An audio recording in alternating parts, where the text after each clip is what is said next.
लखनऊ से बड़ी खबर, जहां पर विद्युत कर्मचारी संघ समिति का बयान सामने आया है। वार्ता के दरवाजे खुले हुए हैं। सुरेंद्र दुबे ने कहा, हमें वार्ता के लिए नहीं बुलाया गया है। सुरेंद्र दुबे ने कहा कि शांतिपूर्ण ढंग से काम छोड़कर लौटे हैं, लेकिन जनता को तकलीफ हो रही है, मैं माफी मांगता हूं। सुरेंद्र दुबे ने कहा, हमें वार्ता के लिए नहीं बुलाया गया है। सुरेंद्र दुबे ने कहा कि हमें वार्ता के लिए नहीं बुलाया गया है, शांतिपूर्ण ढंग से काम छोड़कर लौटे हैं। मैं जानता हूं कि जनता को तकलीफ हो रही है और मैं उसके लिए माफी मांगता हूं। तो विद्युत कर्मचारी संघ समिति का बयान सामने आया है। वार्ता के दरवाजे खुले हुए हैं, सुरेंद्र दुबे ने कहा, और उन्होंने कहा कि हमें वार्ता के लिए नहीं बुलाया गया है। इसके साथ ही उन्होंने कहा कि शांतिपूर्ण ढंग से काम छोड़कर हम लौटे हैं और हमारी वजह से जनता को जरूर तकलीफ हो रही है, मैं माफी मांगता हूं। विद्युत कर्मचारी संघर्ष समिति के नेता का बड़ा बयान, गिरफ्तार हो जाऊंगा तब भी धरना जारी रहेगा। शैलेंद्र दुबे ने कहा है कि गिरफ्तार हो जाऊंगा तब भी धरना जारी रहेगा। विद्युत कर्मचारी संघर्ष समिति के नेता का ये बड़ा बयान सामने आया है। उन्होंने कहा कि मैं गिरफ्तार हो जाऊंगा लेकिन तब भी धरना जारी रहेगा। बता दें कि इनकी मीटिंग हो चुकी है ऊर्जा मंत्री के साथ में, लेकिन वो बेनतीजा रही है क्योंकि ऊर्जा मंत्री ने मांगे नहीं मानी है संघर्ष समिति। किसी बीच में विद्युत कर्मचारी संघर्ष समिति के नेता का बड़ा बयान सामने आया है और शैलेंद्र दुबे जिन्होंने ये बयान दिया है कि गिरफ्तार हो जाऊंगा तब भी धरना यूं ही जारी रहेगा। विद्युत कर्मचारी संघर्ष समिति के नेता का ये बड़ा बयान सामने आया है कि गिरफ्तार हो जाऊंगा लेकिन धरना जारी रहेगा जब तक कि हमारी मांगे नहीं मान ली जाती हैं।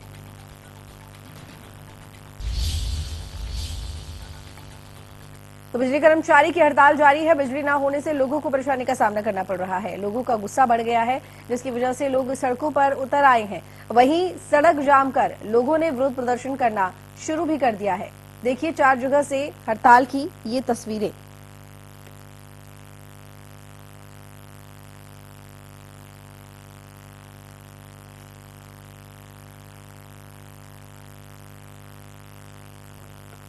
तो सीतापुर, रायबरेली, कानपुर, वाराणसी 4 तस्वीरें दिखा रही हैं। बिजली कर्मियों की हड़ताल जारी है। रवि कुमार हमारे साथ लखनऊ से जुड़े हुए हैं ज्यादा जानकारी के साथ में। रवि, देखिए लगातार बिजली कर्मचारी हड़ताल कर रही हैं और अभी हमने 4 जगह की तस्वीरें भी टीवी स्क्रीन पर दिखाई हैं। अपडेट जानना चाहूंगी क्योंकि ऊर्जा मंत्री के साथ वार्ता हुई है, कोई फायदा नहीं हुआ, बेनतीजा वो वार्ता रही है क्योंकि मांगे नहीं मानी गई हैं। वहीं संघर्ष समिति की तरफ से ये भी बयान आया है कि धरना जारी रहेगा भले ही गिरफ्तार हो जाएं। क्या कुछ अपडेट? देखिए, ऊर्जा मंत्री या ऊर्जा विभाग की अगर बात करें, उसके अलावा जो संघर्ष समिति है, जो हड़ताली कर्मचारी है, वो आमने सामने है। लगातार दूसरे दिन कल प्रेस कॉन्फ्रेंस कर ऊर्जा मंत्री ने साफ किया और ये बताया कि करीब 1300 जो 32 जो संविदा कर्मी है आउटसोर्सिंग से जो भर्ती किए गए थे उनको निकाल दिया गया है। उन्होंने कहा कि 4 घंटे का समय दिया जा रहा है, अगर जो लोग वापस नहीं आते हैं उनको निकाल दिया जाएगा। उसके अलावा FIR होगी, कार्रवाई होगी, जो भी अवरोध पैदा करते हैं उन पर कार्रवाई हो जाएगी। और उन्होंने ये भी कहा कि जो हड़ताल है वो फेल साबित हुई है। लेकिन अगर बात करें, जो तस्वीरें आ रही हैं उत्तर प्रदेश के अलग अलग हिस्सों से, वो बताती हैं कि हड़ताल का असर किस तरीके से देखने को मिल रहा है। उत्तर प्रदेश में बिजली को लेकर हाहाकार मचना शुरू हो चुका है। अलग अलग इलाकों में जिस तरीके से बिजली की आवाजाही की जो समस्या है वो सामने आ रही है, विद्युत आपूर्ति बाधित हो रही है। अगर लखनऊ में भी इसका असर देखने को मिला है, लखनऊ के अलग अलग हिस्सों में बिजली गई, जिसके बाद लोग सड़कों पे नजर आए। घंटों घंटों पर बिजली की आपूर्ति बाधित रही। अगर हम बात करें लखनऊ की, तो उत्तर प्रदेश की राजधानी, और राजधानी में जब इसका असर दिखा है तो उत्तर प्रदेश के बाकी शहरों के, बाकी जिलों का क्या हाल होगा आप समझ सकते हैं। कल तक जो जानकारी मिल रही थी, उत्तर प्रदेश के जो सबसे ज्यादा प्रभावित हैं इस हड़ताल से, वो है ग्रामीण इलाके, जहां पर बिजली पहले ही पूरे समय तक नहीं आ पाती थी। और अगर जो हड़ताल हुई है उसका असर वो साफ तौर पे देखने को मिला है। और साफ तौर पे इस तरीके से जो बिजली की आपूर्ति बाधित हुई इस हड़ताल के चलते, उसका असर है वो ग्रामीण इलाकों में ज्यादा देखने को मिला। और कल की अगर बात करें तो कल शहरों में भी इसका असर देखने को मिला। और आज तीसरा दिन है। देखना होगा कि अगर ये 72 घंटे की हड़ताल पूरी होती है तो इस हड़ताल को लेकर जो लोग हैं, जो उपभोक्ता हैं, जो बिजली का बिल चुकाते हैं, उनको बिजली कैसे पूरी मिल पाती है या नहीं मिल पाती है, क्योंकि मौसम बदल रहा है, गर्मी की दस्तक है। ऐसे में बिजली की बहुत जरूरत होती है लोगों को। सारे काम बिजली से होते हैं, चाहे नहाना धोना हो, कपड़े धोने हो, या दुनिया भर की चीजें होती हो, क्योंकि पानी बिजली से आता है। उसके अलावा रोशनी बिजली से होती, बहुत सारे काम है। यानी कि बिजली के बिना आज के समय में जीवन की कल्पना कर पाना मुश्किल है। तो बिजली की आपूर्ति अगर बाधित होती है तो उसका सीधा असर आम लोगों के जनजीवन पे होता है।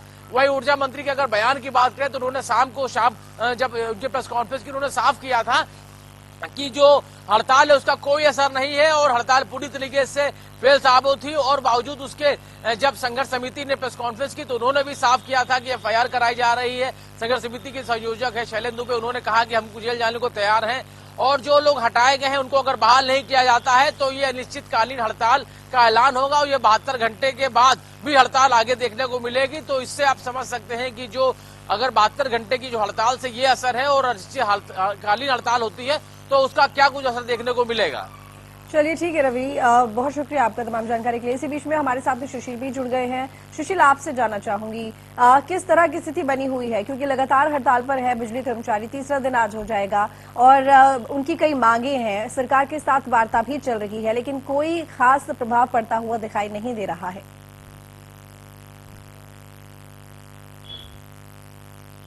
देखिए बिल्कुल सबसे बड़ी समस्या यही है कि सरकार बात इनकी मान नहीं रही है और ये अपने जिद पर अड़े हुए हैं और 72 घंटे की हड़ताल के बाद अब ये अनिश्चितकालीन की हड़ताल की बात सामने आ रही है।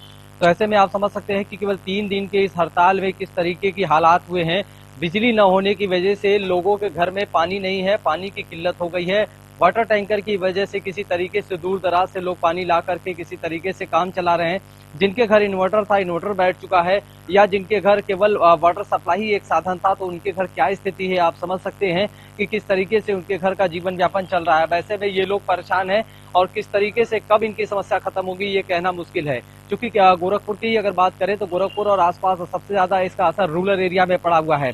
अब ऐसे में कई विद्युत सेंटरों पर जो खुद लेखपाल को या फिर एसडीएम खुद अधिशासी अभियंता खुद जो है मोर्चा संभाले हुए हैं, लेकिन कब तक किस समय तक ये समस्या सॉल्व होगी ये किसी को नहीं पता।